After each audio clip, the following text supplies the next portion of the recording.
Everybody. So I'm going to read this article that I posted on Substack about schizoid, just because this is a very complicated discussion, and because I have already written this article, I'm just going to read directly from it because I have the citations at the end of it, and so I'm actually going to be using the proper lingo and discussing things that are rarely discussed. And the reason I'm doing this is because I believe that I do have schizoid behavioral style, and there's a lot of misconceptions about what that actually means, a lot of conflations with the personality disorder. So I'm going to try to address that right now. Schizoid, personality disorder or behavioral style. The experts can't even agree it's a disorder, so maybe it's time we stop treating it like one. Now, you look at this photo, it's basically somebody invading this person's space. This person was actually lost in their thoughts, enjoying their time, reading a book, or just thinking. And this person comes up, intruding, saying that you seem bored. This is a common predicament that schizoids experience. They don't understand that we actually enjoy just sitting thinking, and we're not bored. And so they constantly want to talk, and it is very draining. We don't like small talk. We do need our personal time, and they're not doing us any favors. If you want more information about the actual personality disorder, that's not what I'm actually talking about here, but you can look that up online and look at what the actual traits are. Schizoid is very rare. It's not a personality disorder that is often discussed. I do briefly mention that in here, but let me just get through it. There's a particular kind of person who leaves a party early, not because they're anxious, not because something went wrong, but because they were already counting down the minutes until they could be alone again. They are perfectly content in their own company.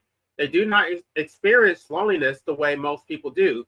They have a rich interior life, a quiet self-sufficiency, and an abiding preference for solitude over socializing. And for decades, psychiatry has called this a disorder. Meet the schizoid. Or rather, and this distinction matters, meet someone with what many clinicians now call schizoid behavior style, a personality configuration that exists on a spectrum, does not necessarily require clinical intervention, and may not constitute a disorder at all. What the experts actually agree about. Here is something that rarely makes it into popular writing about schizoid personality disorder. The field is genuinely unsettled about whether it belongs in a diagnostic manual in the first place. And the history of the word itself suggests it never fully belonged there to begin with. The term schizoid was coined in 1908 by Swiss psychologist Eugene Buller decades before the DSM existed, to designate what he described as a natural human tendency to direct attention towards inner life and away from the external world. Critically, Bueller conceived of it as akin to introverts, a personality orientation, not a pathology. The word was not originally viewed in terms of psychopathology at all. It was only gradually absorbed into diagnostic frameworks, and that absorption was never uncontested. The word schizoid therefore carries a pre-clinical meaning that predates and in some ways resists its diagnostic use, a descriptor of a human type, not a verdict on one. Nancy McWilliams, a psychoanalyst and former faculty member at Rutgers University, Graduate School of Applied Professional Psychology, has written extensively on this tension. In her influential paper on schizoid dynamics, she observes that the highest functioning schizoid people, and there are many, seem significantly healthier than many people with certifiably neurotic psychologies across every meaningful measure. Life satisfaction, sense of agency, affect regulation, and creativity. For McWilliams, the term schizo refers not to a broken person, but to the complex intra-psychic life of an introverted individual, a description that sounds far more like a personality style than a diagnosis. The DSM itself has been quietly moving in this direction. The alternative DSM-5 model for personality disorders, included in Section 3 of the DSM-5, replaced the old categorical yes-no approach with a dimensional hybrid that requires moderate or greater impairment in personality functioning as a threshold criterion.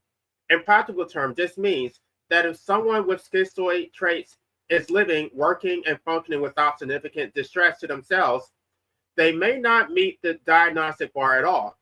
Under the alternative model, schizoid traits are captured under the broader personality disorder trait-specific or trait-specified category rather than a freestanding disorder, acknowledging that these traits exist on a continuum rather than as a binary condition. This is a quiet but significant shift. As one analyst of dimensional models and frontiers in psychiatry puts it, the severity of a personality disorder, how much it actually impairs functioning, is more predictive of outcomes than any specific typological label. The category matters less than what the person can actually do, the traits themselves. So what does a schizoid style actually look like? The DSM-5-TR lists the criteria, and the clinical literature adds considerable nuance. A genuine preference for solitude. This is not shyness, and it's not social anxiety. People with avoidant personality disorder want connection and fear rejection. The schizoid person, by contrast, simply does not experience the same pull towards closeness. They choose solitary activities not because the world has disappointed them, but because solitude is, for them, genuinely preferable. This quality is described in the literature as egocentric. The behavior does not trouble the person because it is congruent with who they are. Emotional restraint in social settings. Clinically, individuals with schizoid presentations appear distant, cold, and aloof, showing limited involvement in everyday events and little concern for others' reactions. From the outside, this can read as indifference. From the inside, it often simply reflects a lower baseline of emotional excitability, not as an absence of an inner world. A rich and elaborate inner life. This is perhaps the most understood feature of the schizoid style. While the outward presentation may seem flat, internally, these individuals often maintain complex, vivid inner worlds. McWilliams identifies creativity as among the most exciting capacities of the schizoid person, noting that the arts, the theoretical sciences, and philosophical disciplines contain a disproportionately high number of people with schizoid psychologies. A published review in psychoanalytic psychology similarly notes that schizoid creativity, with its capacity to fantasize, may even help articulate the forming of collective psyche, partly the profile of a disorder. Low reward dependence. Research on the temperamental dimensions of schizoid presentations has found that these individuals tend to have low reward dependence, meaning they do not modulate their behavior in response to social cues or social approval. They are indifferent to both praise and criticism, not out of arrogance, but because the social reward circuit that drives much of human behavior simply does not register with them with the same intensity. Low novelty seeking. Related to the above, people with schizoid traits tend toward slow-tempered, deliberate, and stoical behavior with limited drive toward new social stimuli. They are not easily bored in solitude and do not require constant external stimulation to feel engaged. Aversion to intimacy, not sex. This is something I think they got wrong. I'm going to push back on this trait. This is one of the most consistently misrepresented traits in the clinical literature, and it deserves correction. The DSM describes schizoid individuals as having limited interest in sexual experience with others, and popular summaries often go further, labeling schizoid people as simply asexual. This is inaccurate or, at best, incomplete. The more careful researchers draw a critical distinction. What schizoid individuals typically avoid is not sex, but emotional intimacy.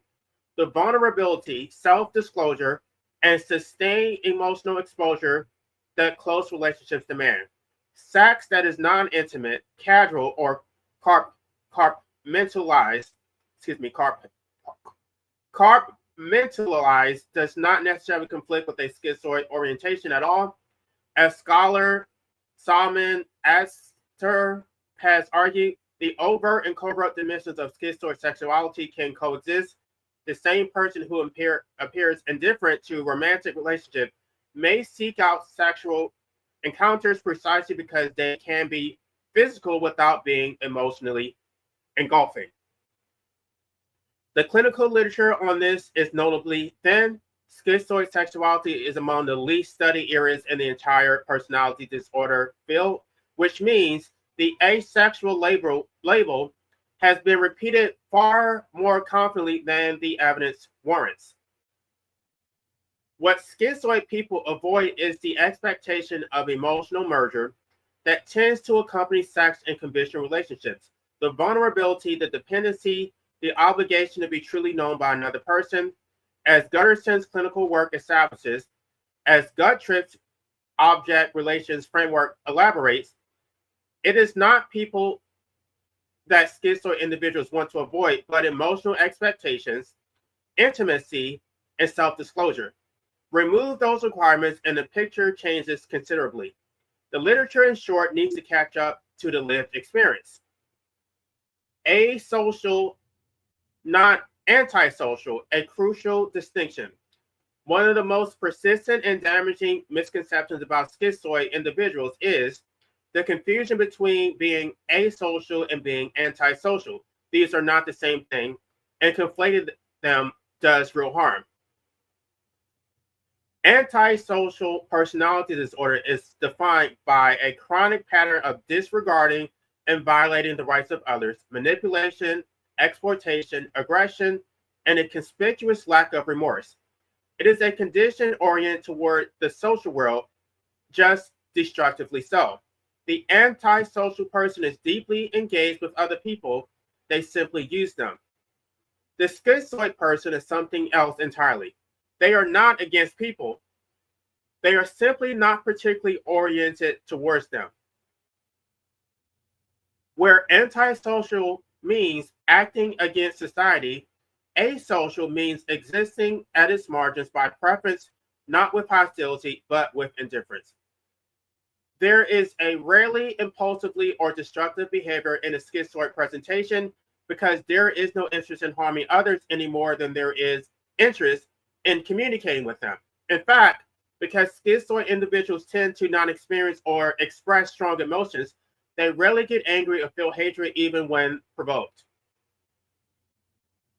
The clinical distinction matters too. Antisocial personality disorder sits in cluster B of the DSM, alongside borderline, histrionic, and narcissistic. The cluster defined by dramatic, emotional, and erratic behavior. Schizoid sits in cluster A, the cluster of odd and eccentric presentations alongside paranoid and schizotypal personality disorders. They are not neighbors. They are not even in the same neighborhood. And before I guess I should have included this, but a lot of people do conflate schizoid with being schizophrenic. They hear the word schizoid, they don't look it up. I don't even know if I should be using the word schizoid. Sometimes I just use the word extreme introvert, but it doesn't actually describe what a schizoid person is. But there's a lot of assumptions about what a schizoid person is. They think that it's a personality disorder. Necessarily, it is not. They think that it's schizophrenic. they think that it actually leads to other behaviors within cluster A. It is not. Let me continue. The confusion likely persists because the word antisocial is misused colloquially to mean what clinicians actually mean by asocial. Preferring one's own company, avoiding social gatherings, keeping to oneself, the schizoid person is asocial. They are not by disposition or behavior antisocial in any clinical or meaningful sense of the word. Not narcissists either, though we can see why you think so. Another confusion that schizoid people regularly encounter is being read as narcissistic. On the surface, there are behaviors that can look similar: apparent indifference to others, a tendency to withdraw, seeming self-containment, and a disinclination to perform warmth or enthusiasm. A partner or colleague who has felt dismissed, ignored, or emotionally unreached by a schizoid person may reach for narcissism as an explanation because it is at least a framework for making sense of the hurt. But the underlying architecture could not be more different. The narcissist craves external validation above almost everything else. Their self-esteem is fundamentally regulatory. It requires constant replenishment from outside through admiration, status, and what is sometimes called narcissistic supply. The narcissist is, in a profound sense, enslaved to other people's opinions of them, even as they appear contemptuous of those same people. Their withdrawal, when it happens, is strategic, a retreat from people who are no longer providing adequate supply, or a punishment directed to those who have failed to admire adequately enough. The schizoid person simply does not run on that fuel. External validation is not something they particularly seek or notice. The opinion of others registers weakly, if at all. There is no supply because there is no hunger for it. They are not withdrawing from people as a power move or a punishment. They are not keeping score. They are not secretly monitoring whether you notice their absence. They are, in all likelihood, contentedly watching a film they chose themselves, believed to not have to negotiate the selection with anyone else. I do really want to stick to the article without going off on a tangent. I know that people see me debating people online, and they think that this is the way that I navigate in real life. This is not. And in real life, people would see me as being cold and detached. I don't engage with people. This is what you see online. This persona is not my real personality. I mean, it's almost like I have to step out of my comfort zone to debate people because I think that what I'm trying to do is important. But this is not my normal personality style at all. I don't enjoy. I don't really enjoy it. I mean, I do it because it's a distraction. But anyway, I don't want to talk about me. I don't want to make this solipsistic. For those who are making the obvious connection and saying, "Oh, but you debate all these people and you're on social media," that's not what it means. Schizoid people can be social. They just prefer not to. And even when they are social, it becomes very draining. They need a lot of downtime in order to recover from it. So even after I do debate all these people online, I have to be alone to think and to clear my head. So I hope that answers that question for those who say, "Oh, well, you're on YouTube, so that means you're not schizoid." This is not indifference as a weapon. It is indifference as a baseline. A peer-reviewed study published in Psychopathology examining the overlap between schizoid and narcissistic personality features found that the two are best understood as distinct but complementary personality conditions. Schizoidism represents a primary structural relationship with the world. Narcissism, a secondary phenomenon of self-organization and self-regulation. They can coexist in the same person, but they are not the same thing. And the schizoid traits are not a variant of narcissistic ones. The clinical literature also notes a behavior tell that separates them clearly. Narcissists, when they withdraw from relationships, do so because they have become bored, feel undervalued, or are seeking fresh admiration elsewhere. Schizoid people disengage because they feel the relationship is becoming engulfing or controlling. The motivation is escape towards freedom, not punishment of the other. One person is keeping score, the other has already forgotten there was a game. So again, that's why there's a confusion, because schizoids will withdraw, but it's not for the same reason. It's not because you're trying to manipulate somebody to get narcissistic supply. We don't care about narcissistic supply. It doesn't do anything for us. And in fact, I would prefer to not have the attention. I don't want attention. I mean, being on YouTube is not as intimate as a real interpersonal relationship in real life. I can choose what I want to talk about. It serves my purpose. It's not the same as small talk. Small talk is the most agonizing thing ever. And in work environments, it's like you have to just endure it. So yes, you will see the similarities, because schizoid people will discard people, and a lot of people see this as that whole well, I don't think there's really any love bombing, devaluation, discard, and hoover. There's no hoovering. There's no love bombing. There's none of that going on. I don't know. If you do see somebody love bombing, it's because they do genuinely like that person. It's not because they're trying to manipulate them. It's not a power move. All right. So why do people become schizoid? The honest answer, we're not sure. This is where the clinical literature gets generally murky, and where lived experience may actually outpace the research. Several theoretical frameworks exist. The psychoanalytic tradition, particularly the British object relation school, Farbaran, Guntrip, Wincott, has long held that schizo-withdrawal develops in response to early relational environments in which emotional needs went unmet.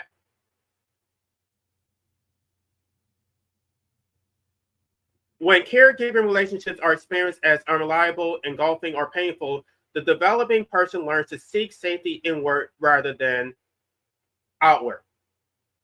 Guntrip described the core schizoid movement as a retreat from an external world that has been experienced as frightening or daunting into an inner world that feels safer and more navigable. Wincott framed it similarly: the true self goes into hiding when the environment cannot be trusted to receive it.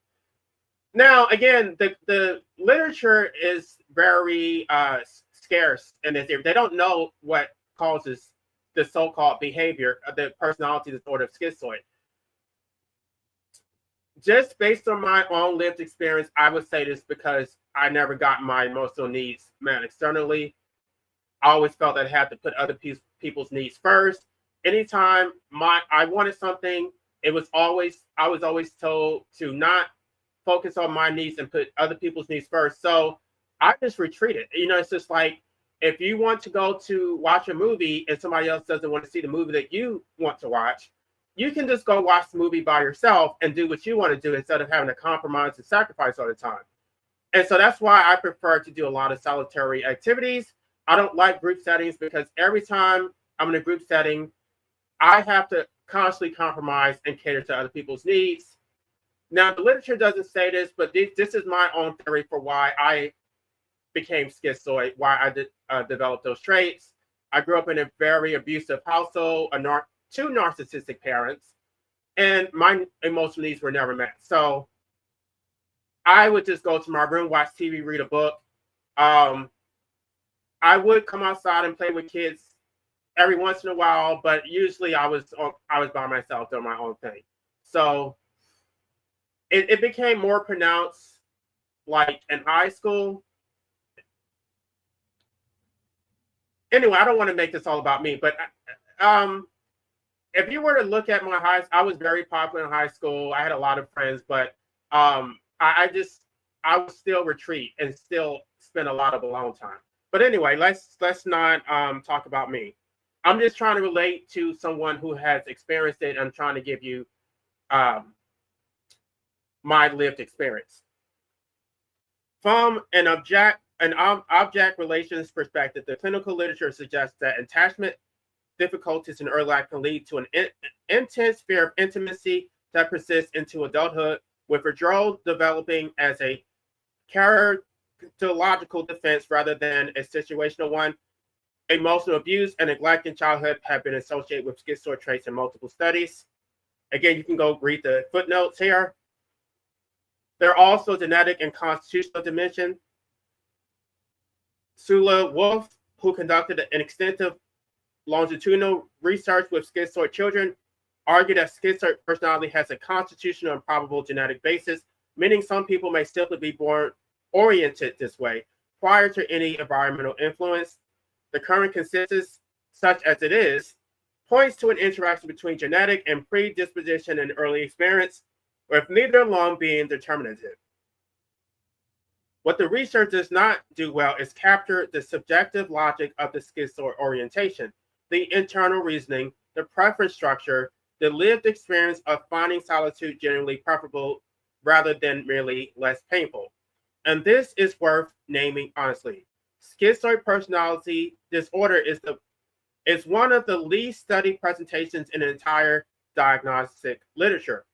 Prevalence estimates vary wildly, from under 1% to nearly 5% depending on the study methodology.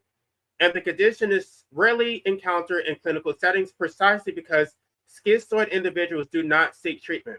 You cannot build a robust, phenomenology of a population that never shows up in your waiting room. This creates a genuine epistemological gap. The theories we have: withdrawal as defense against engulfment, solitude as learned safety, introversion as retreat from unreliable social world, are plausible and partially supported, but they are built primarily on the accounts of schizoid people who did not seek clinical help, who did experience distress, who did sit across from a therapist and try to explain themselves. This is not a representative sample. It almost certainly skews towards the more troubled end of a very wide spectrum. The schizoid person who is simply content, who has organized their life sensibly around their actual preferences, who works alone, keeps one or two meaningful connections, and experiences no particular distress about any of it, is essentially invisible to the research literature. They are not in the data, and so the data does not speak for them. The problem isn't theirs. Here's the point that almost never gets plainly stated enough. The schizoid person is not usually suffering. The clinical literature consistently describes schizoid personality as egocentric. The individual is least minimally comfortable with their behavior. At least minimally comfortable in their behavior. These individuals rarely seek treatment on their own initiative precisely because they do not experience their situation as a problem requiring a solution. They are not in pain about being alone. They are not secretly longing for connection while wearing a mask of indifference. What does create fiction is the gap between how the schizoid person prefers to live and what the people around them expect. Partners who want warmth, they are not receiving. Family members who felt hurt by emotional unavailability, colleagues who misread introversion as hostility, employers who equate preferring solitary work with a lack of investment, managers who demand team lunches, mandatory fun, and performances of enthusiasm that feel to the schizoid person like being asked to speak a foreign language fluently, cheerfully, and forever. I actually got well, I said I wasn't going to talk about my personal life, and maybe I shouldn't, but it's kind of hard when I'm talking about these things and I can't bring up my personal stories. I feel like if I do talk about these little quips, somebody's going to clip it and then make content about it. Maybe I won't share it. I won't be. It's unfortunate you guys are going to miss out on hearing, things that I would like to share. I'm not going to do that just because I don't want it to be weaponized against me. So I will keep it to myself. McWilliams named this dynamic directly. She argues that people with schizoid tendencies are more common than typically thought, that many of these difficulties they encounter in social situations may be partly a product of the judgments imposed on them by a world that has decided somewhat arbitrarily that wanting connection is healthy and not wanting it is pathology. The suffering, when it exists, is often downstream of that judgment, not a feature of the style itself. The disorder label, a bad deal with no benefits. There is one pragmatic argument sometimes made in favor of retaining the disorder classification, that a formal diagnosis might open the door to legal protections and workplace accommodations. Under the Americans with Disabilities Act, employers are required to provide reasonable accommodations to qualified employees with documented disabilities, adjustments like remote work, private office space, reduced mandatory social interaction, and relief from performative cultural obligations that serve no productive function. In theory, a schizoid person who found the right clinician, secured the right documentation, and navigated a workplace HR process that took their request seriously might conceivably obtain accommodations that make working life more bearable. The freedom to eat lunch alone without it being read as a morale problem, excuse me. This is what I wanted to talk about with my personal situation, but I don't know if I should. I know I'm teasing you by not saying it, but I really want to say it, but I just don't want somebody to clip it. The ability to opt out of team building exercises that function as little more than a forced sociability, the latitude to communicate by email rather than interminable meetings. In practice, this almost never happens. Schizoid personality disorder is one of the least researched and least understood presentations in the entire diagnostic manual. Clinicians routinely misunderstand it. HR departments are not equipped to evaluate it. And the very traits that define the schizoid style, self-sufficiency, indifference to social approval, a disinclination to advocate loudly for one's own needs, make navigating a bureaucratic accommodation process particularly unlikely. The people who most need to be left alone are least likely to fight loudly for the right to be left alone. So the accommodation argument collapses in practice. What remains is a disorder label that pathologizes a natural human variation, invites misunderstanding, and offers essentially nothing in return. The schizoid person does not get legal protection. They get a diagnosis that makes them sound more impaired than they are and more dangerous than they are, which, given the persistent confusion with antisocial, is not a minor problem. On self-diagnosis, don't miss it. Given everything above, the rarity of formal diagnosis, the near total absence of schizoid people in clinical settings, the wide gap between the research literature and the lived experience of high-functioning schizoid individuals, there is a strong argument that self-diagnosis deserves considerably more respect than it typically receives.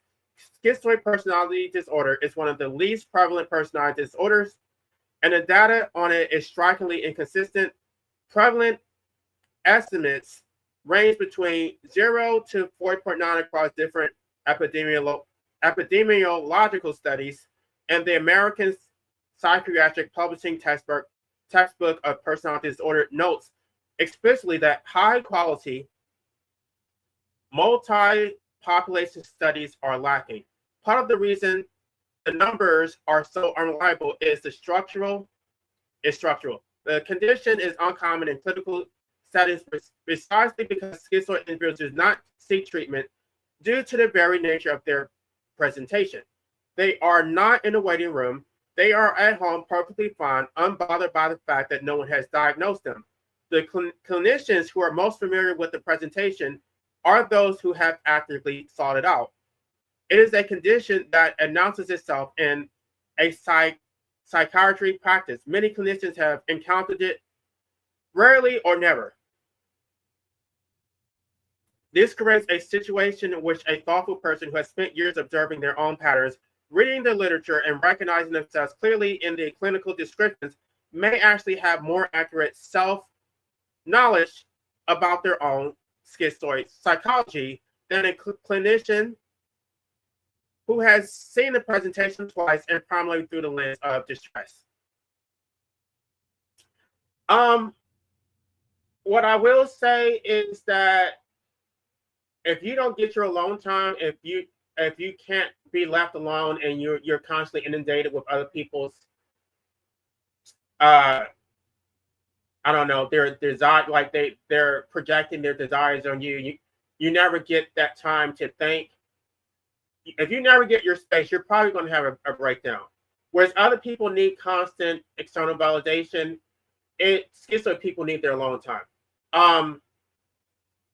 I probably would not. I mean, if you were to ask me if I had to go to prison, I would choose solitary confinement, and I could do that sitting on my head. It would be so damn easy. But if you were to put me in general population with all those people and I had to talk to them, and it's absolute torture. I don't like work environments where I have to deal with other people. I have to talk to them. I feel like people are constantly invading my space. I have to be polite. I think that I did have a part in here about that. Let me just keep going because I do want to address how this plays out in the workplace.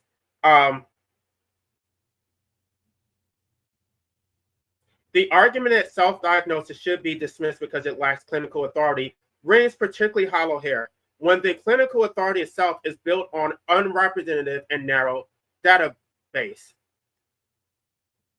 None of this means every self-identification is accurate or that clinical input is not valuable. But in a domain where the research is thin, the clinical experience is limited, and a diagnostic threshold has been actively debated by serious scholars. The person living inside the experience should not be the last one consulted about what that experience means. Functioning well in a world built for extroverts. The clinical literature is consistent on one point. People with schizoid traits can and do function well, particularly when their roles require minimal social contact. The preference for solitary activity translates readily into professional environments that reward focused, independent effort, research, writing, mathematics, coding, archival work, the theoretical sciences. McWilliams has observed this directly. High-functioning schizoid people appear in the arts, the theoretical sciences, and the philosophical and spiritual disciplines at rates that suggest the style, far from being a defect, may confer genuine advantages in the right context. A person who does not require social reward to sustain effort, who can work in oscillation without deterioration of motivation or focus, who maintains a rich inner life regardless of external circumstances. It's not disadvantaged. In many environments, they're unusually well suited. The problem is not that schizoid people can't function. The problem is that most workplaces are not built for them. Open plan offices, mandatory all hands meetings, performance reviews that include team player criteria, and cultures that conflate visible sociability with competence all create friction that has nothing to do with the work itself. They are design failures, not personal ones. All right, this is the part I wanted to talk about. The interruption problem. We are not bored, we are thinking. Here's a scenario that will be immediately recognizable to anyone with a schizoid style. You are sitting quietly. You are not staring blankly into space. You are not waiting for someone to rescue you from emptiness. You're deep inside your own mind, following a thread of thought, turning over an idea, and having your own in a world in the way that it is, for you, genuinely preferable to almost any external alternative. You are, in the fullest sense of the word, occupied. Then someone approaches. They have decided, based on their own experience of what silence means, that you must be bored or lonely or in need of stimulation. Because they would be bored sitting quietly like that. They assume you must be too. They sit down, they begin talking. They tell you things you did not ask to know about subjects you have no particular interest in at length that feels inversely proportional to its relevance. Right? This is absolute torture. It happens so much. They start talking to you. You were actually thinking about something important. You were thinking about what, for me, what was I'm going to do a live stream tonight. What is my topic going to be? What am I going to put in my book? What am I going to write on Substack? And then somebody comes and starts talking to me, and I'm just like, could you please leave me alone? And it's always about utter nonsense. And what the part that is so agonizing is that these stories are so long-winded. They could actually condense them considerably, but they always extend it as much as possible. And I'm just like, that 20-minute conversation could have actually been reduced to about 3 minutes. But you have to give me all the irrelevant details. And I'm sitting there listening, trying to be I'm trying to be respectful, not hurt their feelings. But what I've learned is that the more you engage with them, the more they keep doing it. So that's why I become cold and dismissive, because I don't want them to keep doing it. And then once I do that, then I become an asshole because I'm not listening, because I'm dismissive. I'm a narcissist. It's just like, no, I don't have a problem. There's a time and a place for everything, but you can't just randomly walk up to somebody and start like pouring yourself out to them and think that they should be responsive. I don't have any interest in what you're talking about. Like, and so a lot of people, they will see me and say that I'm being narcissistic, or like, or I'm just not being a team player. I've had this happen so many times. If you want to talk about work, I can do that. But if you want to talk about your personal shit, if we're friends, that's one thing. If we're friends and we have a mutual relationship where you talk about your stuff, I talk about my stuff, that's one thing. But you're just a random stranger, you tell me about your dog and people who I don't know. I don't want to hear that. I don't even know these people. Anyway, and small talk is absolutely the worst thing ever. I don't want to talk about sports. I don't want to talk about the weather. I have no interest in it.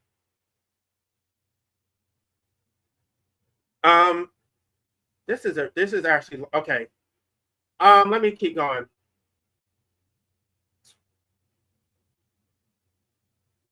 They begin talking. They tell you things you did not ask to know about subjects you have no particular interest, feeling inversely proportional to its relevance. They are cheerful. They are well-meaning. They believe sincerely they are doing you a favor. They have just destroyed 20 minutes of the best thinking you were going to do all day. This is not a minor irritation. For the schizoid person, unsolicited social intrusion is genuinely costly. The inner world is not a waiting room. It's a primary place where life actually happens. Interrupting it is not a neutral act. It requires a complete reorientation. The internal thread is lost. The mask of sociability must be relocated and put on. The energy required to process and respond to an unwanted conversation must be found from somewhere. And then when a person finally leaves, there is simply no picking up where you left off. The thought is gone. The state is disrupted. The solitude has to be rebuilt from scratch. And one of the questions that are constantly being asked is, how are you? And how is your day? And I just hate it. I don't know how to respond to you. If I respond the way I want to, I know it's going to come across as off-putting. I don't give a fuck about how my day was going. I was thinking whether I articulated to you is of no moment. Like, I don't have a desire to talk about how my day was to you. I don't think that you're in a position to change my day. And usually you have to put on a fake smile anyway. It's not like they actually care about how your day is going. They want you to say something positive. They want you to lie and say everything is wonderful. And so that feels like an intrusion. It feels like you're being violated, because especially in a workplace setting, you have to constantly lie and put on a fake smile. Don't ask me a question that I cannot answer honestly. Don't ask me how my day is going. And when you know good and damn well, first of all, I don't even know how my day is going, because I'm not even thinking about that. I'm thinking about other things. But when you ask me that question, you're forcing me to give you a response.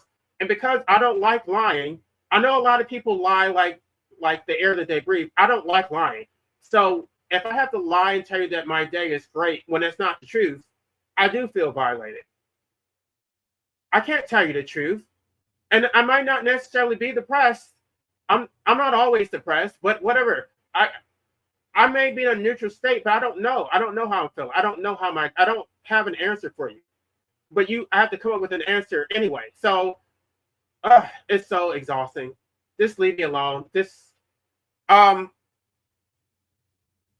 What makes this particularly exhausting is the assumption underneath it. The person who interrupts is operating from a model of human need that goes, silence equals emptiness, and emptiness should be filled. They project their own social hunger outward and mistake it for a universal condition.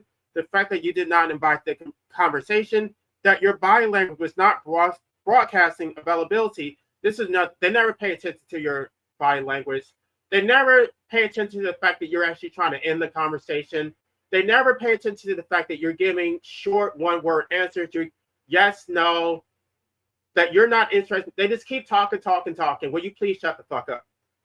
I'm sorry. I know I'm this is probably the rare platform where I get to actually like express what I really think. Of course, in the real world, I never would say this to people. I'm usually being polite and I'm usually just tolerating it. It is very draining.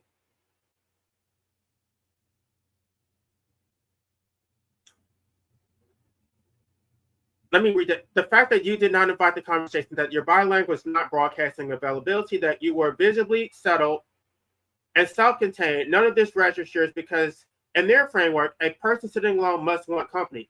The idea that someone could be sitting alone and actively prefer it, that the solitude itself is the point, is simply not in their model. The clinical literature on schizoid temperament is consistent on this. Schizoid individuals have low reward dependence, meaning social interaction does not register as rewarding in the way that it does for most people. Conversation is not for them a source of energy. It is a drain on it. It is not rudeness, misanthropy, or depression. It is a fundamental different relationship in a social stimulation, one in which more is not better, in which silence is not a problem to be solved, in which the well-meaning intrusion of a cheerful stranger is experienced not as a gift but as a tax. What schizoid people need and what they want, and what they need and what they are almost never simply given without having to justify is to be left alone, not as an accommodation for disorder, not as a symptom to be managed, simply a recognition that some people are generally fine, better than fine in their own company, that silence is not distress, and that an uninterrupted hour of one's own thoughts is not a problem anyone needs to fix. None of this dismisses the experiences of those for whom the schizoid configuration creates genuine distress, whether through comorbid depression, deepening oscillation, or the pain of feeling fundamentally alien in a social world. The research on treatment remains thin, and that gap is worth acknowledging honestly. But for many people who recognize themselves in this description, who have always known they were different, who have spent years being told something is wrong with them, who have sat in therapy wondering why the cure feels stranger than the supposed illness, there's something clarifying about hearing it said plainly. The experts don't agree that this is a disorder. The newest diagnostic models that treat it as a set of traits on a continuum. Many of these eminent thinkers in psychoanalysis describe it as a style, a psychology, a way of being, not a pathology. The disorder label promises protections it cannot deliver and burdens the person with connotations that have not earned.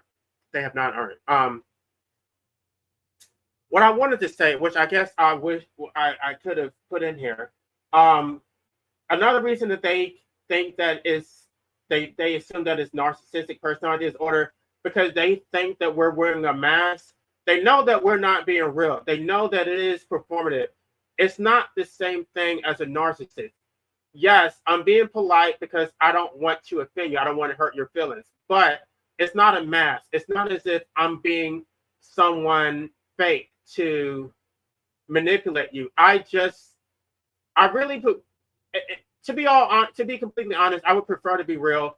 I would really prefer to just say, I'm not interested in this conversation. Would you please leave me alone? But I know I can't do that in most social settings, so I don't say it. So I just put on a fake smile and I tolerate it. But it's not the same as a narcissist wearing a mask. And I've listened to a lot of content creators talk about this, and they say we're wearing a mask. It's not the same thing. All right, now let me go back and see if there are any comments here.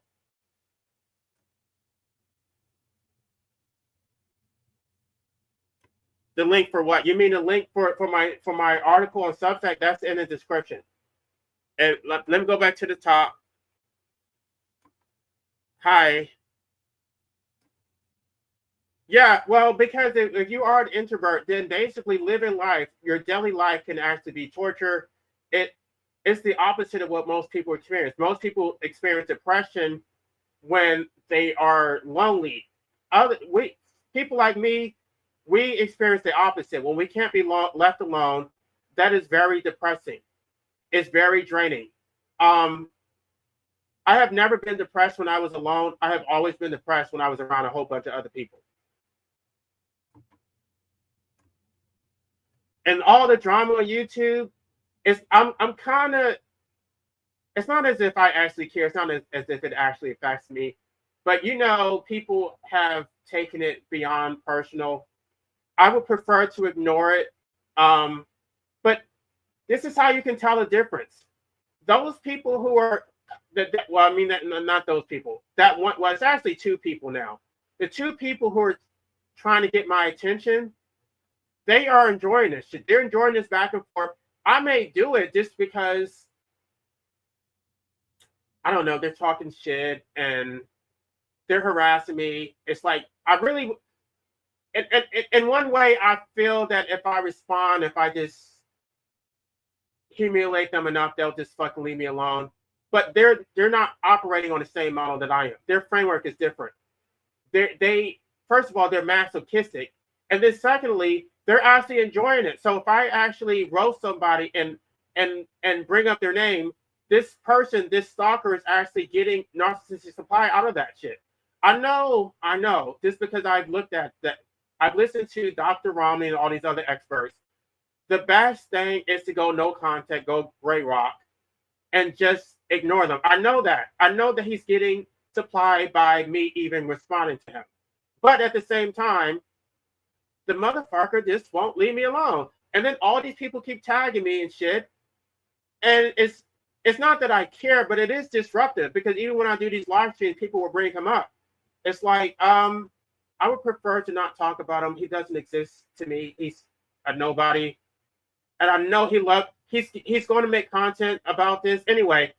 But that's the difference between a schizoid and narcissist. I don't get narcissistic supply out of it. I don't enjoy it. I don't. I would prefer to just talk about my book, talk about whatever my philosophy is. I don't enjoy the back and forth banter. It's draining.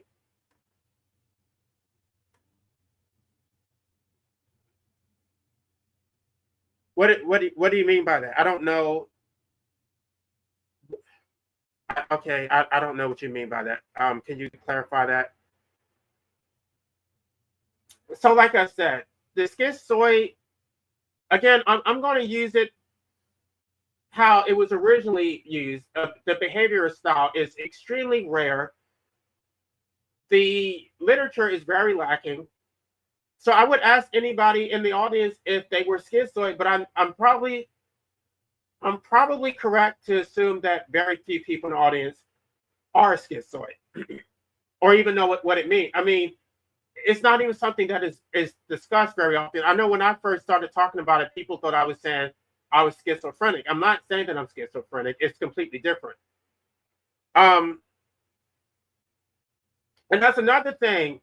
They want you to perform. They want you to perform. They want you to put on a smile. They want you to tell jokes. It's very draining. I'm not a circus monkey. I don't know how to smile on command. I don't do that. So it becomes a constant problem. Like I said, I did want to talk to y'all about an anecdote that I had, but because I do have a stalker, I can't even share my personal story. So I'm just going to keep it to myself. Because I'm assuming that nobody in the audience is schizoid, I'm assuming nobody actually wants to come up and discuss it. I would just research it. And maybe you're not a full schizoid, but maybe you're an introvert who just wants to be left alone. This may resonate with you. Also, all people are not social animals. Some of us, maybe we need a limited amount of social interaction. Like for me, I could probably play with stray cats. I could probably come on YouTube every once in a while and do my live stream, and I'm fine. I don't need the constant social stimuli that other people need. I don't. It's not. I could go for weeks without talking to anybody. I would be perfectly fine. Unfortunately, you're not able to do that. And because I'm trying to change public policy. It's like I have to get on YouTube to try to advocate for my position. But in all likelihood, once I start getting into my nonprofit and really start getting the work, I probably won't be on YouTube as much as I am now. I probably will be too busy to do this. But yeah, so I hope that clarifies it. Again, the Substack article link is in the description. So if you want to read that, you can read, and the footnotes are there, so you can go back and check my sources. It's all there. Yeah, so when I say that I'm schizoid, know that I'm not talking about in a clinical sense. The word schizoid predates the DSM, and so it has nothing to do with the personality disorder. So there you have it. I may be back later to do a panel discussion, but you all have a good day.